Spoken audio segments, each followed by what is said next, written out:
अब का मन मानी कर बावोगे मेरे बिरन दौरी का वाले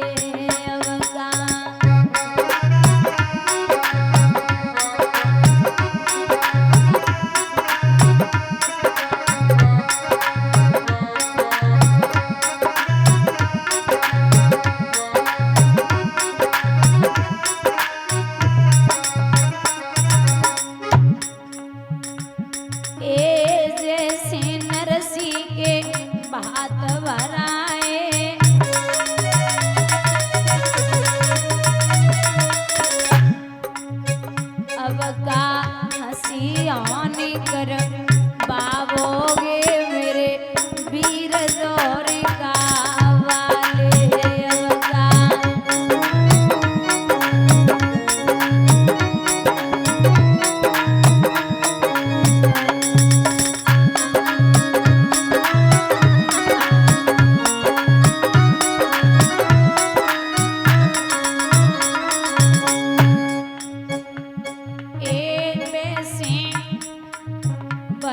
सभा में बेना तेरे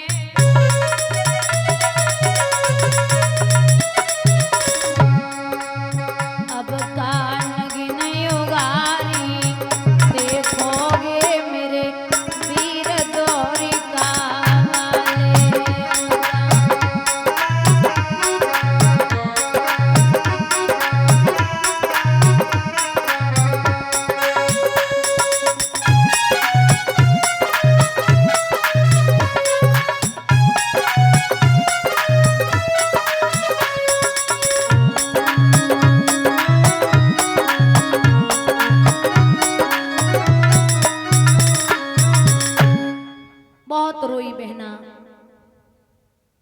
जाए कि कृष्ण ने नंगे पाए नंधाए मुरारी लीला सब दिखलाई डाली। आ गया भरी सभा के बीच प्रभु ने साड़ी तुरंत बढ़ाई डाली। जब साड़ी बढ़ाई है समझ गए पांडवा कि आज फिर मेरे गोविंद ने आए कि मेरी लाज को बचाई लियो। भगवान पांडवों का साथ इसलिए देते थे क्योंकि पांडव कभी धर्म के विरुद्ध नहीं गए और भगवान इसलिए साथ देते हैं। कोई भी अगर अधर्म पे जाए धर्म के विरुद्ध जाए तो कृष्ण आसपास भी नहीं भटकते। भगवान कहते कि हमको बजे जो एक डग बाको डग हम 60 और हमको हटे जो एक डग बाको लोहे की लाठ। ढूंढ डाला कुल जहां का कुछ पता तेरा नहीं, जब पता तेरा चला तब पता मेरा नहीं। परिवार से अगर प्रेम है अच्छी बात है, लेकिन परिवार के प्रेम के चक्कर में आप इष्ट को मत भूलिए क्योंकि प्रेम गली अति सांकरी जामे दोए न समाए। एक ही आ सकता है, या भगवान या परिवार। ये महाभारत का युद्ध परस्पर चल रहा था। कौरव और पांडव आपस में दुश्मन हैं।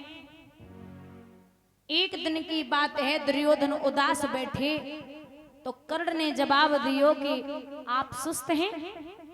बोले जी। क्यों? कहा कि कौरव मरते जा रहे हैं लेकिन पांडवों का बाल भी बांका नहीं हो रहा। कर्ण ने जवाब दियो कि अगर हमें रथवान कन्हैया जैसो मिल जावे तो मैं कल के युद्ध में अर्जुन को मार दूंगा। अब आप हमें जब बताओ कि कन्हैया जैसो रथवान को दुनिया में दूसरो है। एक तो रथ पे वो बैठे खुद हाँक रहे वो अलग बात है, और दूसरा जो ध्वजा पर विराजमान है वो कौन है? हनुमान जी। हनुमान का मतलब होता है हनुमान, जो अपने मान का हनन कर ले, जो अपने मान का हनन कर दे उसे हनुमान कहते हैं। हनुमान जी में इतना बल है, 10,000 हाथियों में जितना बल होता है उतना बल एक दिग्गज में होता है दिशा के हाथी में, और जितना बल 10,000 दिग्गजों में होता है उतना बल एक इंद्र के ऐरावत में है, और जितना बल 10,000 ऐरावतों में होता है उतना बल एक इंद्र में है, और जितना बल 10,000 इंद्रों में होता है उतना बल हनुमान जी की सबसे छोटी वाली उंगली में है। बोलिए गोविंद भगवान की। इतने बलवान हनुमान जी वो ध्वजा पर विराजमान, भला उनको कौन कैसे समझाए। और हनुमान जी के बल का एक छोटी सी कथा है, परिचय देती हूँ। एक छोटा उदाहरण के रूप में आपको समझा दूं कि एक समय अर्जुन गए फूल तोड़ने, तो हनुमान जी पहरे पे बैठे थे। अर्जुन चुपचाप फूल तोड़ने लगे तो हनुमान जी ने देखा। हनुमान जी बोले क्या कर रहे हो? अर्जुन बोले फूल तोड़ने आया हूं। हनुमान जी बोले जब कोई दरवाजे पे हो ना तो उसे परमिशन ली जाती है कि अंदर जाना या नहीं जाना, तुम तो चुपचाप फूल तोड़ने लगे। अर्जुन बोले मुझे किसी से पूछने की जरूरत नहीं है। बोले क्यों? बोले मैं उस प्रभु का मित्र हूँ, उनका चहेता हूँ जो मैं परमिशन नहीं ले सकता।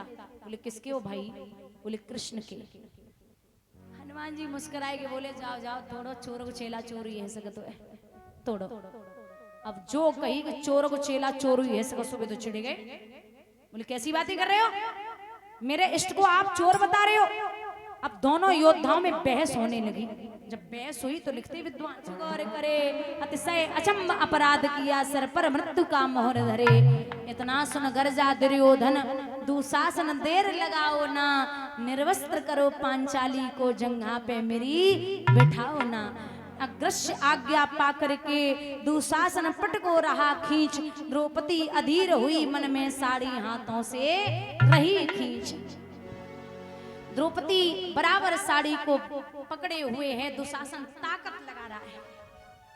अब द्रौपदी बोली भैया कहाँ हो आप?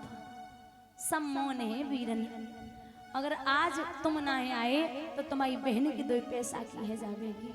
एक बात कहें दादा, कृष्ण 64 खेल रहे रुक्मिणी के साथ, सो भाग के कन्हैया चौखट तक और चौखट से फिर 64 तक और फिर मन ही ना लगे रहो।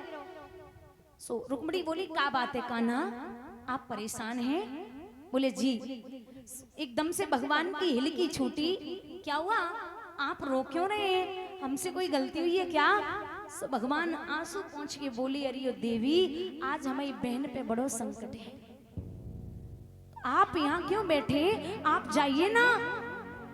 तो जवाब दियो अभी उसने साड़ी को पकड़ रखा है, जब साड़ी छोड़ देगी तो मैं कौन जाऊंगा?